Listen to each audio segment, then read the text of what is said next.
ಅಲ್ಲ, ಈಗ ಒಂದು ಸದನದಲ್ಲಿ ಶಿಸ್ತನ್ನು ಕಾಪಾಡಿಕೊಳ್ಬೇಕು ಅನ್ನುವಂಥದ್ದು ಎಲ್ಲರೂ ಒಪ್ಪತಕ್ಕಂಥದ್ದು. ಇಂಡಿಸಿಪ್ಲಿನ್ ಆದಾಗ ಆ್ಯಕ್ಷನ್ ತೊಗೊಳ್ಳೋಕ್ಕೆ ಅವಕಾಶ ಇದೆ.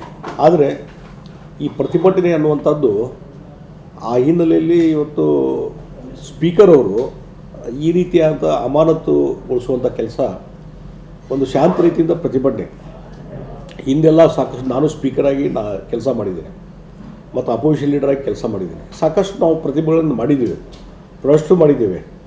ಮತ್ತು ಇದು ನಮ್ಮ ಪ್ರೊಟೆಸ್ಟು ಸರ್ಕಾರದ ವಿರುದ್ಧ ಇರುವಂಥದ್ದು. ಸರ್ಕಾರ ಮೊಂಡುತನ ಮಾಡಿದಾಗ, ಒಂದು ರೀತಿ ಹಠಮಾರಿತನ ಮಾಡಿದಾಗ, ಬಂಡುತನ ತೋರಿಸಿದಾಗ ಈ ರೀತಿಯಾದಂಥ ಪ್ರೊಟೆಸ್ಟು ಅನಿವಾರ್ಯ. ಹೀಗಾಗಿ ನಮ್ಮ ಭಾರತೀಯ ಜನತಾ ಪಾರ್ಟಿ ಶಾಸಕರು ಮಾಡಿದ್ದಾರೆ. ಅದಕ್ಕೆ ಇವತ್ತೇನಾದರೂ ಒಂದು ವಾರ್ನಿಂಗ್ ಕೊಡ್ಬೋದಾಗಿತ್ತು, ಅಥವಾ ಸದನದ ಚೇಂಬರಲ್ಲಿ ಕರೆದು ಬುದ್ಧಿ ಹೇಳಬೇಕಾಗಿತ್ತು. ಅದು ಮಾಡಲಾರ್ದೇ ಇವತ್ತು ಅವ್ರನ್ನ 6 ತಿಂಗಳ ಕಾಲ ಸಸ್ಪೆಂಡ್ ಮಾಡಿದ್ದು ಬಹುಶಃ ಇದು ಅತ್ಯಂತ ಖಂಡನೀಯ ಅಂತ ಹೇಳ್ತೀನಿ.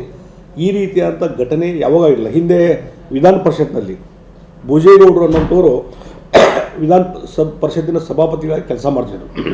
ಆ ಸಂದರ್ಭದಲ್ಲಿ ಅಮಾನತ್ತಾಗಿ ಅವರು ಕುರ್ಚಿಯಿಂದ ಎಬ್ಬಿಸ್ಕೊಂಡು, ಅವರು ಹೇಳುವುದಿಲ್ಲ ಅಂತಂದರೂ ಅಮಾನತವಾಗಿ ಎತ್ಕೊಂಡು ಹೋಗಿ ತೆಳಗೆ ಇಳಿಸಿ ಅವ್ರಿಗೆ ಭಾಳ ಒಂದು ದೈಹಿಕವಾದಂಥ ಹಿಂಸೆಯನ್ನು ಮಾಡುವಂಥ ಕೆಲಸ ಅವತ್ತು ಇದೇ ಕಾಂಗ್ರೆಸ್ನವ್ರು ಮಾಡಿದರು. ಮುಂದೆ ಬಹುಶಃ ಒಂದಕ್ಕೊಂದು ಪೂರಕ ಅಂತ ಅನ್ಬೋದು. ಮುಂದೆ ಕೆಲವೇ ದಿವಸಗಳಲ್ಲಿ ಒಂದು ಹಾರ್ಟ್ ಅಟ್ಯಾಕ್ ಆಗಿ ತೀರ್ಕೊಂಡು ಹೋದರು ಅವರು ಭೋಜೇಗೌಡರು.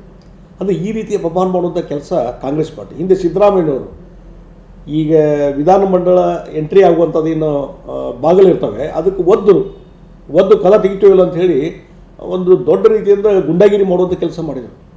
ಅವಾಗೇನಾದರೂ ಅವನು ಸಸ್ಪೆಂಡ್ ಮಾಡಿದರು. ಆದರೆ ಈಗ ಒಂದು ಮೆದುವಾಗಿ ಒಂದಿಷ್ಟು ಪ್ರತಿಭಟನೆ ಮಾಡಿದಾಗ, ಮತ್ತು ಈಗ ಕಾಗದ ಪತ್ರಗಳು ಹರಿದು ಹಾಕುವಂಥದ್ದು ಮತ್ತೊಂದು ಇದೊಂದು ಪ್ರೊಟೆಸ್ಟದು ಒಂದು ಇದಾಗಿಬಿಟ್ಟಿದೆ, ಒಂದು ಹಂಗಾಗಿಬಿಟ್ಟಿದೆ.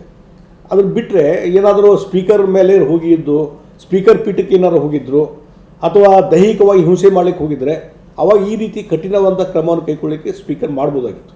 ಅದನ್ನು ಬಿಟ್ಟು ಯಾರ ಮಾತು ಕೇಳ್ಕೊಂಡ್ರು ಏನೂ ಗೊತ್ತಿಲ್ಲ, 6 ತಿಂಗಳವರೆಗೆ ಸಸ್ಪೆಂಡ್ ಮಾಡುವಂಥ ಕೆಲಸ ಬಹುಶಃ ಈ ಹಿಸ್ಟ್ರಿಯಲ್ಲಿ ನಾನು ನೋಡಿಲ್ಲ. ಆ ರೀತಿಯಾದಂಥದ್ದು ಇದು ಭಾಳ ಒಂದು ಒಳ್ಳೆಯ ರೀತಿಯಾದಂಥ ಒಂದು ವಾತಾವರಣ ಸೃಷ್ಟಿಯಾಗೋದಲ್ಲ. ಹೀಗಾಗಿ ಸ್ಪೀಕರು ಇದನ್ನು ಈಗ ಅವರು ಅರ್ಜಿ ಕೊಟ್ಟರೆ ಮತ್ತೆ ಮರುಪರಿಶೀಲನೆ ಮಾಡ್ತೀನಿ ಅನ್ನೋಂಥದ್ದು ಬೇಡ. ನೀವೇ ವಾಲಂಟ್ರಿ, ನಿಮ್ಮ ಅಧಿಕಾರ ಇದೆ, ವಾಲಂಟ್ರಿ ಅದನ್ನು ಸಸ್ಪೆನ್ಷನ್ ಏನು ಮಾಡಿರಲ್ಲ ಅದು ರದ್ದು ಮಾಡಿ. ಯಾಕಂದರೆ ಎಷ್ಟು ಸೀರಿಯಸ್ನೆಸ್ ಅಂದರೆ 6 ತಿಂಗಳ ನೀವು ವಿಧಾನಮಂಡಲ ಕ್ಯಾಂಪಸ್ನಲ್ಲಿ ಬರಬಾರ್ದು, ಯಾವುದೇ ಕಮಿಟಿ ಮೀಟಿಂಗ್ ಅಟೆಂಡ್ ಮಾಡ್ಬಾರ್ದು, ನಿಮಗೆ ಯಾವುದೇ ಭತ್ಯೆ ಕೊಡೋದಿಲ್ಲ, ಈ ರೀತಿ 108 ಕಂಡೀಷನ್ ಹಾಕಿದ್ದು ಬಹುಶಃ ನನ್ನ ಲೈಫಲ್ಲಿ, ನಾನು ರಾಜಕೀಯ ಲೈಫ್ನಲ್ಲಿ ನೋಡಿಲ್ಲ. ಹೀಗಾಗಿ ಈ ರೀತಿಯಾದಂಥ ನಡವಳಿಕೆ ಮಾನ್ಯ ಸ್ಪೀಕರ್ ಅವ್ರದ್ದು ಸರಿಯಲ್ಲ. ಅದಕ್ಕಾಗಿ ಇದನ್ನು ತಕ್ಷಣವೇ ಅವರೇ ಕರೆಕ್ಷನ್ ಮಾಡಿಕೊಂಡು ಇಮಿಡಿಯೇಟ್ಲಿ ಆ ಸಸ್ಪೆನ್ಷನ್ ವಿಡ್ರಾ ಮಾಡಬೇಕು ಅನ್ನೋದು. ಇನ್ನೂ ಮಾಡ್ಬೋದಾಗಿತ್ತು, ನೀನು ವಾರ್ನಿಂಗ್ ಕೊಟ್ಟು ನೀನು ಒಂದು ದಿವಸದ ಮಟ್ಟಿಗೆ ಇದು ಮಾಡ್ಬೋದಾಗಿತ್ತು, ಸಸ್ಪೆಂಡ್ ಮಾಡ್ಬೋದಾಗಿತ್ತು. ಮಾಡ್ತಾರೆ ಒಂದೊಂದು ಹಂತಕ್ಕೆ, ಒಂದು ದಿವಸ ಸಸ್ಪೆಂಡು, ಮತ್ತು ಅದೇ ಅತಿಯಾದ ಇಂಡಿಸಿಪ್ಲಿನ್ ಆದರೆ 1 ವಾರ ಸಸ್ಪೆಂಡು, ಹೋಗಿ 6 ತಿಂಗಳು ಸಸ್ಪೆಂಡ್ ಮಾಡುವಂಥದ್ದು. ಮತ್ತು ಇನ್ನೂ ವಿಧಾನಮಂಡಲಿ ನೀವು ಬರಬೇಡ್ರಿ ಅನ್ನುವಂಥದ್ದು ಬೇರೆ.